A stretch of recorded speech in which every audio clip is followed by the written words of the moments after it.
গত ৭ মার্চ ২০২৬ তারিখ শনিবার ৬ জন জেলে সুন্দরবনে মাছ ও কাঁকড়া ধরতে গেলে নানাবাহী বাহিনীর সদস্যরা তাদের ধরে নিয়ে যায় এবং জিম্মি করে রেখে মুক্তিপণ আদায়ের উদ্দেশ্যে নির্যাতন করছিল। পরবর্তীতে মোহাম্মদ কবির নামের একজন ব্যক্তি তার ভাইকে গত ১০ দিন যাবৎ জিম্মি রেখে মুক্তিপণ দাবির বিষয়টি বাংলাদেশ কোস্টগার্ড জরুরি সেবা ১৬১১১ নম্বরে অবগত করে।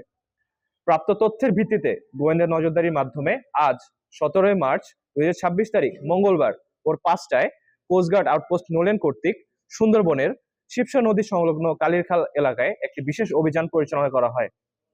অভিযান চলাকালীন উক্ত এলাকা হতে ডাকাতদের কাছে জিম্মি থাকা ৬ জন জেলেকে উদ্ধার করা হয়।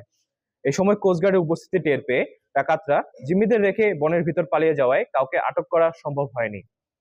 উদ্ধারকৃত জেলে রফিকুল, আলামিন ও ইসমাইল খুলনা জেলার কয়রা থানা এবং রমজান আলী, রেজওয়ান ও মিয়ারাজ সাতক্ষীরা জেলার শ্যামনগর থানার বাসিন্দা।